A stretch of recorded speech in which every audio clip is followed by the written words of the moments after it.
July the 16th marks the beginning of the Lambeth Conference 2008. Your bishop, along with some 750 other bishops from throughout the Anglican Communion, will have gathered at the University of Kent in Canterbury. We arrive at that conference by personal invitation from the Archbishop of Canterbury himself. In extending invitation to us for this conference, he expressed his deep and abiding hope that through this conference our relationships one with another in Christ would be deepened, and that our call as leaders in mission would be enhanced. A couple of days before the conference actually gets underway, the Archbishop has called the bishops into a time of quiet, a time of retreat, to help us make the transition from the busyness of life in the diocese and in the national church to life in the conference. The opening service is on July the 20th. That is in Canterbury Cathedral, that great place of pilgrimage for Anglicans and so many other people from all over the world.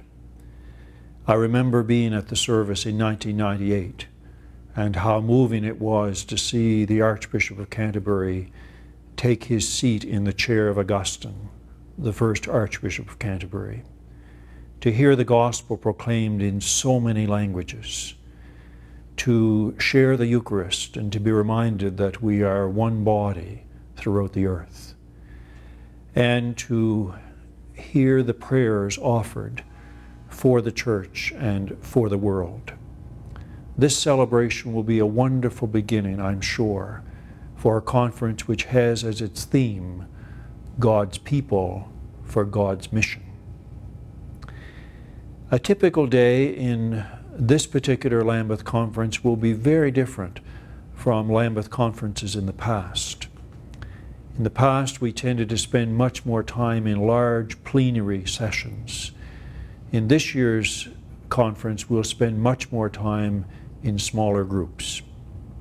Our day will begin with morning prayer at 6:30, followed by a celebration of the Eucharist, and I'm happy to say that the Anglican Church of Canada has been invited to celebrate the Eucharist on July the 29th. I will preside, and our National Indigenous Bishop, Mark MacDonald, will preach. Following Eucharist, of course, is breakfast, and then we're off to Bible study for a good part of the morning. The focus for Bible studies in this conference is John's Gospel, and we'll be looking specifically at the I am sayings and how they speak to us as a church engaged in mission. Following Bible study, those small, intimate gatherings in which we really do get to know one another, then about 5 Bible study groups will come together to form what's called an Indaba group. Now, Indaba is an African word which means a gathering for purposeful conversation among equals. And in the Indaba groups, we will be discussing with one another the theme of the day. And there are a wide range of themes, as you can imagine, gathering as we are over a 3-week period. Some of the themes include the bishop and Anglican identity, living in and through the Scriptures, fostering communion, relationships, building relationships one with another, listening through difficult conversations, social justice, and what it means to be Christian in a multi-faith world. Then we'll take our lunch breaks, and then we move into what we call self-select sessions for the afternoon.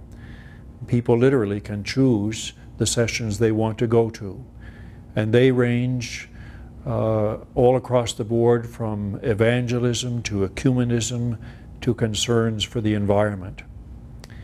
Bishop Susan Johnson, who is the National Bishop for the Evangelical Lutheran Church in Canada, and I will be hosting a couple of sessions on Anglican-Lutheran relations, how it is that we live into full communion with one another, and how Anglican-Lutheran relations impact our commitment to global mission.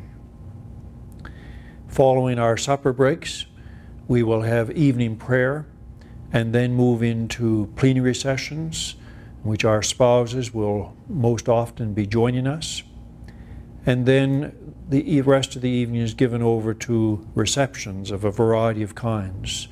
There's lots of groups and agencies and societies in the Anglican Communion vying for our attention and our interest and our support for the work they do. So that's a typical day in this particular Lambeth conference. Full days, but we hope fulfilling. Then there's the London Day, and that's the day that people so look forward to. Bishops are expected to dress in their cassocks, and our spouses, that is those who are women, are invited to wear hats as we go off to lunch at Lambeth Palace, which is the official residence for the Archbishop of Canterbury in the very heart of London, not far from Westminster Abbey. And then later in the day to go to Buckingham Palace for tea with the Queen. There is no doubt, friends, that the subject of the blessing of same-sex unions will be very much a part of our conversations in this Lambeth conference. And my hope is that our conversations will be constructive in nature, that we'll be respectful of one another as we try to hear the truth as each of us understand it from our own perspectives. I hope that the pastoral dimension to this issue indeed will be very much at the heart of the conversation. We are living in a time of great tension in the communion, particularly over issues of sexuality.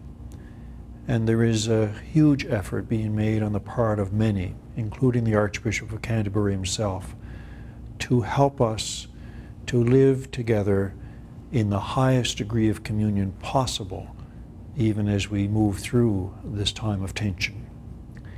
The Archbishop suggested some time ago that we might consider the concept of a covenant among the provinces of the communion, a covenant that would name quite explicitly those things that hold and draw us together as a church worldwide. A covenant that would enable us to address strategies whereby we can remain in communion in the face of great theological differences. The covenant was recommended as a way forward in the Windsor Report, and our church and many others have supported an ongoing conversation about the possibility of a covenant. The bishops in Lambeth will be looking at a draft, providing some feedback to the Covenant Design Working Group. Their task will be to take our thoughts and reflections and to draft yet another draft that will then go to the Anglican Consultative Council meeting in Jamaica in 2009. Commitment to a conversation about a covenant is long-term. We will need not only to consider the text of a covenant, but then go through a communion-wide process for deliberating over the covenant and signing it. This could take us several more years, but the conversations at this Lambeth conference will certainly be significant and influential in the ultimate shape of the covenant. Friends, my plea to you is that you uphold this Lambeth conference in your prayers, especially uphold the Archbishop of Canterbury, your own bishop, and his or her spouse, and pray with me and all others that through the Lambeth Conference 2008, our beloved church will be renewed into commitment to serve God's mission in the world. Thank you.